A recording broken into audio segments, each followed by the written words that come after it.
అందుకే ప్లీజ్ విజయ్ కుమార్ గారు మళ్ళీ వస్తా మీ దగ్గరికి వస్తా విజయ్ కుమార్ గారు. దుర్మార్గమైన వ్యవస్థని దాన్ని కూడా పూర్తి స్థాయిలో కమిటీకి రైట్ ఓకే విజయ్ కుమార్ గారు. రవికుమార్ గారు, చుట్టూ తిరిగి ఈ వ్యవహారంలో మిమ్మల్ని కూడా బీఆర్ఎస్ లాగుతున్నటువంటి పరిస్థితి, కేంద్రం అండ చూసుకుని ముఖ్యంగా బీజేపీ ఈ భూముల అమ్మకం వెనుక ఉంది అని బీఆర్ఎస్ ఆరోపణ, ఏంటి నిజమా? ముందుగా మీకు ప్రేక్షకులకు మా సోదరుడు పూర్వ విజయ్ కుమార్ గారికి, అదేవిధంగా అనలిస్ట్ బాలా గారు ఉన్నట్టున్నారు, ఆయన కూడా నమస్తే. విషయం ఏంటంటే బీజేపీని ఇందులో లాగడంలో ఈ యొక్క బీఆర్ఎస్ పార్టీ యొక్క ఇంట్రెస్ట్ ఏంటంటే, ఎక్కడ బీఆర్ఎస్ పార్టీ చేసినటువంటి తప్పుల్ని బీజేపీ బయట పెడుతుందనే ఒక భయంతో ముందుగానే బీఆర్ఎస్ పార్టీ వాళ్ళు బీజేపీని లాగుతున్నారు. అయితే నిజంగా బీఆర్ఎస్ పార్టీ రాష్ట్రంలో 10 సంవత్సరాల అధికారంలో ఉంది.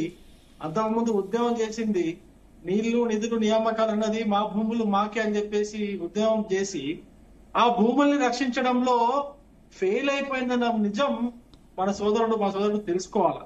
10 సంవత్సరాలు పాలన చేసి ఎన్ని వేల ఎకరాల భూములు మీరు కనుమరుగు చేసినారు, ఎన్ని వేల ఎకరాల భూములు మీ నాయకుల పేర్ల పైన రిజిస్ట్రేషన్ అయినాయి. ఇదే సిద్దిపేటలోనే కొన్ని వందల ఎకరాలు మీ హరీష్ రావు గారి అనుచరుల పేరుతో రిజిస్టర్ అయ్యి పాస్బుక్లు కూడా వచ్చినాయి. మొన్న మళ్ళీ ఎంక్వైరీ చేస్తే వాళ్ళు భయపడి ఆ పాస్బుక్లు తీసుకొచ్చి ఆ భూములు మళ్ళీ కలెక్టర్ గారికి హ్యాండ్ ఓవర్ చేస్తారు. ఆ తర్వాత విషయం ఇంకా చాలా ఉన్నాయి. ఎన్ని వందల ఎకరాల భూములు వీళ్ళు ఆక్రమించుకున్నారు, వాళ్ళ అకౌంట్లలో పాస్బుక్లు రిలీజ్ చేస్తున్నారు, అన్ని ఉన్నాయి. అట్లా బీఆర్ఎస్ పార్టీ యొక్క కన్ను కూడా ఈ యొక్క భూముల పైన పడి ఉండింది. దానిని 2014 తర్వాత దాన్ని ఏ విధంగా ఆక్రమించుకోవాలనేది ఒక ఆలోచన ఉండింది వాళ్ళకు కూడా. అప్పుడు కేంద్ర మంత్రి ధర్మేంద్ర ప్రధాన్ గారు ఉన్నప్పుడు ఒక లేఖ రాశారు ఈ బీఆర్ఎస్ గవర్నమెంట్ కి.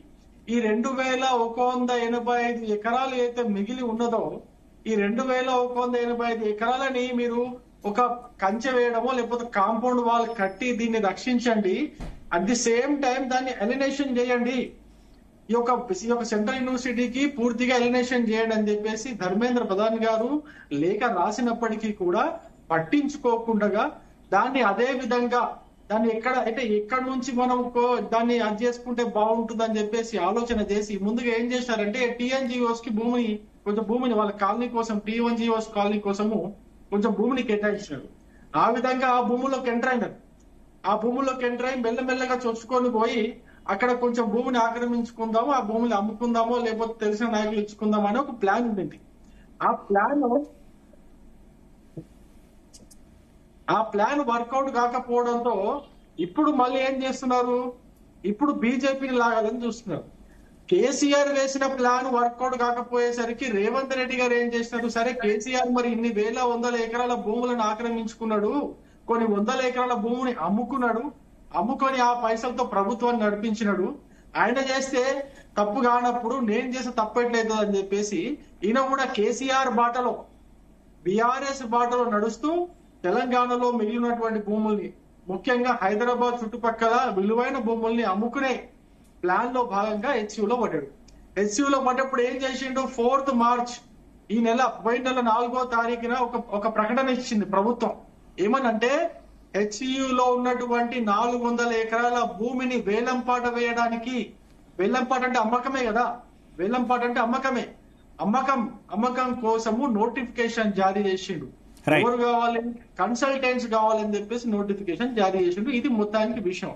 ఇప్పుడు చెప్పండి, తెలంగాణలో ఉన్నటువంటి ఈ రెండు కూడా రాజకీయ పార్టీలు, ఇంతకుముందు అధికారంలో ఉన్నటువంటి పార్టీ కావచ్చు, ఇప్పుడు అధికారంలో ఉన్నటువంటి పార్టీ కావచ్చు, తెలంగాణ భూముల్ని దోచుకోవడానికి ప్రయత్నం చేస్తున్నాయా లేదా అనే విషయాన్ని తెలంగాణ ప్రజలకు వదిలేసిన తర్వాత ఇప్పుడు ప్రజల యొక్క విచక్షణ, వాళ్ళ యొక్క ఆలోచన గురించి మనం ఒక్కసారి చూసుకుంటే ఇప్పటికీ తెలంగాణ ప్రజలు ఒక్కటే భావిస్తున్నారు, కాంగ్రెస్ పార్టీకి ఓటు వేసి బాధపడ్డాం, అంతకుముందు బీఆర్ఎస్ 10 సంవత్సరాల పాలన అనేక ఇబ్బందులు పడ్డాం, మన నియామకాలు కాలేదు, మన యొక్క నీళ్లు మనకు రాలేదు, మన యొక్క ఉద్యోగాలు మనకు నిధులైతే మొత్తం ఎత్తిపైన అప్పులు వేసిండు కేసీఆర్, ఇది రాలేదని చెప్పేసి మనం కాంగ్రెస్ పార్టీకి ఓటేస్తే కాంగ్రెస్ పార్టీ వచ్చి కూడా అదే నిధులు దోచుకుంటున్నది, అదే నీళ్లు లేకుండా చేస్తున్నది, అదే నియామకాలు లేకుండా చేస్తున్నది చెప్పేసి తెలంగాణ ప్రజలు బాధపడే పరిస్థితి వచ్చింది. ఇప్పుడు హెచ్యు భూముల విషయంలో కూడా ఇదే బాధపడుతున్నది. ఇప్పుడు తెలంగాణ ప్రజలకు కనిపిస్తున్న ప్రత్యామ్నాయం ఏంటంటే భారతీయ జనతా పార్టీ మాత్రమే. భారతీయ జనతా పార్టీకి ఇప్పటికే 2 ఎమ్మెల్సీ సీట్లలో విజయం అందించినారు తెలంగాణ ప్రజలు.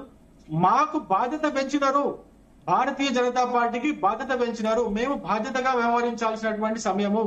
మా పార్టీలో ఉన్నటువంటి ఎంపీలు ఎవరైనా నిజంగానే ఆ భూమి పైన కన్నేసినట్టుగా ఉంటే ధైర్యంగా ముందుకు రండి. ఇప్పటికి 2 రోజులు గడిపడిగారు కదా, ఈ రోజుతో 2 రోజులు గడిచిపోయింది. కేటీఆర్ గారు ధైర్యంగా ముందుకు రండి, 2 రోజులు గడిచిపోయింది. అసలు మీ దగ్గర ఉన్న ఆధారాలు ఏంటో తీసుకొని మీడియా ముందుకు రాలేదెందుకు మరి? ఈ రోజు వచ్చింటే అసలు ఎవరు ఉన్నారు ఏంటనేది మొత్తం తేటతెల్లం అయిపోయేది కదా. కేవలం ఇది అంటా ఉంటారు డైలాగ్, బట్ట కాల్చి మీదేయడం అని ఒక డైలాగ్ వాడుతుంటారు బీఆర్ఎస్ వాళ్ళు. ఈ బట్ట కాల్చి మీదేయడం అనేది మీరు చేస్తున్న పని కదా ఇప్పుడు మరి. రైట్. ఓకే రవికుమార్ గారు, మనం ఒకసారి బాలాగారు ఏమంటారో విందాం. బాలాగారు నమస్తే, నా ఆడియో క్లియర్ గా ఉందా మీకు?